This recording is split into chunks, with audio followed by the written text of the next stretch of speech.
नमस्कार साथियों, स्वागत है आप सभी का। आज हम इस वीडियो में बात करेंगे ओशो कितने पढ़े लिखे थे, क्या थी उनकी शिक्षा, कहाँ से ली थी उन्होंने दीक्षा और कितनी उनके पास डिग्रियां थीं और कितने डिप्लोमा थे। इन सारी बातों की पड़ताल हम करेंगे आपके साथ आज इस पूरे वीडियो में। साथ ही हम जानेंगे कि ओशो के बारे में जो बातें प्रचलित हैं उनमें तथ्य कितने हैं और मिथक कितने हैं। साथियों, जब भी ओशो का नाम लिया जाता है तो सबसे पहले उनके प्रवचन, उनके विचार और उनसे जुड़े विवाद याद आते हैं। लेकिन इन सब के बीच एक सवाल ऐसा है जिसका जवाब बहुत कम लोग सही तरीके से जानते हैं। आखिर ओशो कितने पढ़े लिखे थे? क्या वे सिर्फ एक आध्यात्मिक गुरु थे या सचमुच एक विद्वान व्यक्ति भी थे? क्या उन्होंने पीएचडी की थी? क्या वे विश्वविद्यालय में गोल्ड मेडल विजेता थे? और क्या उनके बारे में इंटरनेट पर जो बातें कही जाती हैं वे सच हैं या सिर्फ लोगों द्वारा बनाई गई कहानियां हैं? आज इस वीडियो में हम ओशो की शिक्षा से जुड़ी पूरी कहानी जानेंगे। शुरुआत में भी एक बात साफ कर देना चाहता हूं, इस वीडियो में हम किसी भी तरह की अंधभक्ति या आलोचना नहीं करेंगे। जहां जो तथ्य उपलब्ध है वही बताएंगे, जहां किसी बात पर अलग अलग दावे हैं वहां भी उसे स्पष्ट करेंगे, क्योंकि इतिहास को समझने का सबसे अच्छा तरीका यही है कि हम तथ्यों और दावों के बीच का अंतर पहचानें। साथियों, सबसे पहले हम बात करते हैं ओशो के बचपन और उनके विद्रोही स्वभाव की। ओशो का जन्म 11 दिसंबर 1931 को मध्य प्रदेश के रायसेन जिले के एक छोटे से गांव कुचवाड़ा में हुआ था। उनका असली नाम चंद्रमोहन जैन था। बाद में वे आचार्य रजनीश, भगवान श्री रजनीश और अंत में सिर्फ ओशो के नाम से जाने गए। उनके पिता बाबूलाल जैन कपड़े का व्यापार करते थे और उनकी माता सरस्वती जैन धार्मिक स्वभाव की थी। लेकिन ये जानकर शायद आपको हैरानी होगी कि ओशो का बचपन अपने माता पिता के साथ कम और अपने नाना नानी के साथ ज़्यादा बीता। खुद ओशो ने कई बार अपने प्रवचनों में कहा है कि उनके व्यक्तित्व को बनाने में उनके नाना नानी की बहुत बड़ी भूमिका थी। इसकी वजह सिर्फ उनका प्यार नहीं था, बल्कि वो आज़ादी थी जो उन्होंने चंद्रमोहन को बचपन से दी। उन्होंने कभी भी उन पर ज़्यादा नियम नहीं थोपे। वे उन्हें अपनी मर्जी से सोचने, घूमने और सवाल पूछने देते थे। यही कारण था कि बहुत छोटी उम्र से ही चंद्रमोहन हर बात पर सवाल करने लगे थे। अगर कोई कहता कि भगवान है तो वो पूछते क्यों? अगर कोई कहता कि ऐसा सदियों से होता आया है तो उनका अगला जवाब होता, क्या सिर्फ इसीलिए उसे सही मान लिया जाए? बचपन की यही आदत आगे चलकर उनकी सबसे बड़ी पहचान बनी। अब हम बात करते हैं उनकी स्कूली शिक्षा और उनके किताबों के लगाव के बारे में। साथियों, करीब 8 साल की उम्र में वे अपने परिवार के पास गाडरवारा आ गए और वहीं से उनकी नियमित स्कूली शिक्षा शुरू हुई। स्कूल में वे पढ़ाई में अच्छे थे, लेकिन वे उन छात्रों में से नहीं थे जो सिर्फ परीक्षा में अच्छे अंक लाने के लिए पढ़ते हैं। उनकी रुचि हमेशा विषय को गहराई से समझने में रहती थी। उनके बारे में कई जीवनी स्रोत बताते हैं कि स्कूल के दिनों से ही उन्हें लाइब्रेरी में घंटों बैठकर किताबें पढ़ने की आदत थी। वे सिर्फ अपनी कक्षा की किताबें नहीं पढ़ते थे, बल्कि इतिहास, दर्शन, साहित्य, धर्म और महान व्यक्तियों की जीवनियाँ भी पढ़ते थे। यही वजह थी कि कम उम्र में ही उनका सामान्य ज्ञान अपने साथियों से कहीं अधिक हो गया था। अब हम बात करते हैं कि आज सोशल मीडिया पर कई लोग ये दिखाने की कोशिश करते हैं कि ओशो बचपन से ही किसी महान संत या असाधारण प्रतिभा वाले व्यक्ति थे, लेकिन उपलब्ध ऐतिहासिक जानकारी ऐसा नहीं कहती। वे एक बेहद जिज्ञासु छात्र थे जिन्हें पढ़ना पसंद था और हर बात को तर्क से समझना चाहते थे। यही उनकी सबसे बड़ी ताकत थी। अब हम बात करते हैं उनके कॉलेज के दिनों की। स्कूल की पढ़ाई पूरी करने के बाद साल 1951 में वे वहीं से उनकी ज़िंदगी का वह दौर शुरू हुआ जिसने आगे चलकर उन्हें पूरी दुनिया में प्रसिद्ध बना दिया। उन्होंने जबलपुर के हितकारिणी कॉलेज में प्रवेश लिया और अपने मुख्य विषय के रूप में दर्शन शास्त्र विषय को चुना। अब ये सवाल है कि आखिर उन्होंने दर्शन शास्त्र ही क्यों चुना? उस समय ज़्यादातर छात्र ऐसे विषय चुनते थे जिनमें नौकरी मिलने की संभावना सबसे ज़्यादा हो, लेकिन चंद्रमोहन की रुचि हमेशा से जीवन के बड़े सवालों में थी। वे जानना चाहते थे कि सत्य क्या है, ईश्वर क्या है, आत्मा का कोई अस्तित्व है या नहीं, मृत्यु के बाद क्या होता है, ऐसे सवालों का सबसे ज़्यादा अध्ययन दर्शन शास्त्र में होता है। शायद यही वजह थी कि उन्होंने बिना किसी हिचकिचाहट के इसी विषय का चयन किया। कॉलेज पहुंचने के बाद भी उनकी ये आदत नहीं बदली। वे क्लास में प्रोफेसरों से तीखे सवाल पूछते थे।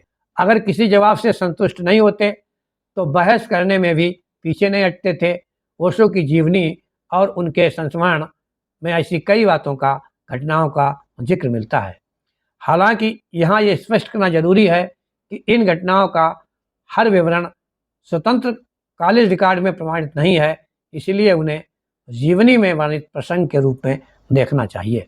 धीरे धीरे कॉलेज में उनकी पहचान एक ऐसे छात्र की बनने लगी जो बिना सोचे समझे किसी बात को स्वीकार नहीं करता था। कुछ समय बाद उन्होंने हितकारिणी कॉलेज छोड़ दिया और डीएन जैन कॉलेज में प्रवेश लिया। इसके पीछे क्या वजह थी, इसे लेकर अलग अलग विवरण मिलते हैं। कुछ जीवनी स्रोत प्रोफेसरों से मतभेद का जिक्र करते हैं, जबकि कुछ इसे सामान्य कॉलेज परिवर्तन मानते हैं। डीएन जैन कॉलेज से ही उन्होंने दर्शन शास्त्र में बीए की डिग्री पूरी की। इसी दौरान वे वाद विवाद प्रतियोगिताओं में भी भाग लेने लगे और अपनी तार्किक क्षमता के कारण एक प्रभावशाली वक्ता के रूप में पहचान बना चुके थे। अब हम बात करते हैं उनका कॉलेज से निकलकर विश्वविद्यालय का सफर। बीए पूरा होने के बाद चंद्रमोहन ने अपनी पढ़ाई को और आगे बढ़ाने का फैसला किया। उन्होंने तय किया कि अगर दर्शन को सच में समझना हो तो अभी उनकी पढ़ाई पूरी नहीं हुई है। इसीलिए उन्होंने दर्शन शास्त्र में एमए करने का फैसला लिया और इसके लिए इन्हें मध्य प्रदेश के सबसे प्रतिष्ठित विश्वविद्यालयों में से एक सागर विश्वविद्यालय, जिसे आज डॉक्टर हरि सिंह गौर विश्वविद्यालय के नाम से जाना जाता है, का रुख किया। उस समय इस विश्वविद्यालय के दर्शन शास्त्र विभाग की पूरे देश में बहुत ही प्रतिष्ठा थी। सागर विश्वविद्यालय में उन्होंने दर्शन को सिर्फ पढ़ा नहीं बल्कि उसकी गहराइयों को आत्मसात किया।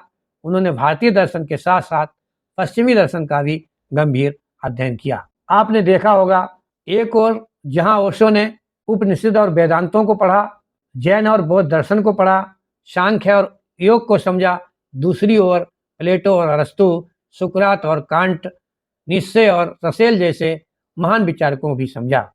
यदि आपने कभी भी ओशो के प्रवचन सुने हैं तो आप समझते होंगे कि बार बार वो अपने प्रवचनों में कभी बुद्ध की जिक्र करते हैं, कभी महावीर की, तो कभी कृष्ण के साथ साथ निश्चय, फ्राइड और सुकरात की बात करने लगते हैं। इसकी सबसे बड़ी वजह यही थी कि उन्होंने छात्र जीवन में दोनों विचारधाराओं का गहराई से तुलनात्मक अध्ययन किया और दोनों ही विचारधाराओं पर उनकी बहुत महत्वपूर्ण पकड़ थी। साथियों, अब हम बात करते हैं कि क्या किसी विषय से ओशो ने गोल्ड मेडल जीता था। साल 1957 में उन्होंने दर्शन शास्त्र में एमए की परीक्षा प्रथम श्रेणी में उत्तीर्ण की। जहां तक गोल्ड मेडल की बात है, ये दावा मुख्य रूप से ओशो की जीवनी और उनके अनुयायियों के द्वारा साहित्य में जो दिया है वहीं तक सीमित है। यानी इस विषय पर हमें दावे और ठोस प्रमाण में फर्क समझना चाहिए। अब हम बात करते हैं कि एक छात्र से प्रोफेसर बनने की जो कहानी थी, उसमें कौन कौन सा सफ़र इनको तय करना पड़ा। एमए पूरा होने के बाद उनकी उम्र लगभग सिर्फ 26 वर्ष थी। इतनी कम उम्र में उन्हें दर्शन शास्त्र पढ़ाने का अवसर मिला। उनकी पहली नियुक्ति रायपुर के सरकारी संस्कृत कॉलेज में दर्शन शास्त्र के लेक्चरर के रूप में हुई। कुछ समय बाद उनका स्थानांतरण जबलपुर हो गया, जहां उन्होंने दर्शन शास्त्र के लेक्चरर के रूप में कई वर्षों तक अध्यापन किया। यहीं से लोग उन्हें आचार्य रजनीश और प्रोफेसर रजनीश के नाम से पहचानने लगे। अब हम इन शब्दों का अर्थ देखते हैं। बहुत से लोग मानते हैं कि आचार्य कोई धार्मिक उपाधि थी, लेकिन संस्कृत में आचार्य का सीधा अर्थ होता है शिक्षक या गुरु। उनके शिक्षण कार्य और अद्भुत भाषण शैली के कारण लोग इन्हें सम्मानपूर्वक आचार्य रजनीश कहने लगे थे। उनके कई पुराने विद्यार्थियों के अनुसार उनके पढ़ाने का तरीका बाकी शिक्षकों से बिल्कुल अलग था। वे सिर्फ किताब पढ़कर नहीं सुनाते थे, बल्कि छात्रों से चर्चा करते थे और उन्हें हर बात पर सोचने के लिए प्रेरित करते थे। उनकी कक्षा कई बार सामान्य लेक्चरर से ज़्यादा एक खुली बहस जैसी बन जाती थी। इसी दौरान उन्होंने पूरे देश में सार्वजनिक व्याख्यान देना भी शुरू कर दिया था। वे छुट्टियों में अलग अलग शहरों में जाते, भाषण देते और फिर वापस विश्वविद्यालय आकर पढ़ाते। धीरे धीरे उन्हें यह महसूस होने लगा कि अगर वे सिर्फ विश्वविद्यालय में पढ़ाते रहेंगे तो उनके विचार कुछ 100 छात्रों तक ही सीमित रह पाएंगे। इसी सोच के साथ उन्होंने साल 1966 में अपने पद से इस्तीफा दे दिया और पूरी तरह सुरक्षित सरकारी नौकरी को छोड़कर अनिश्चित भविष्य यानी सार्वजनिक जीवन की राह पर निकल पड़े।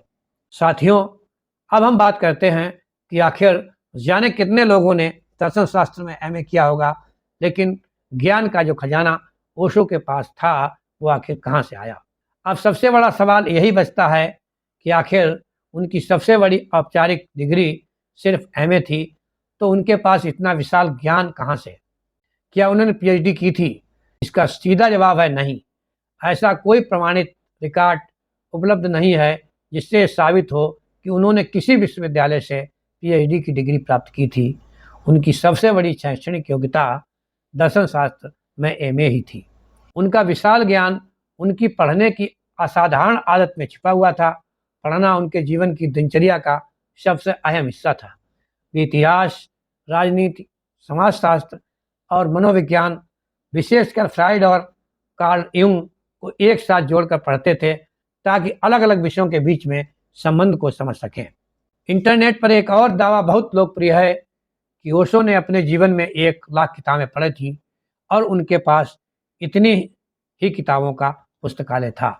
आइए अब इस दावे को भी हम सत्य की कसौटी पर कसते हैं, इसकी समीक्षा करते हैं। इसमें कोई संदेह नहीं कि उनका निजी पुस्तकालय बहुत बड़ा था और वो अपने समय के सबसे बड़े निजी संग्रहालयों में एक था।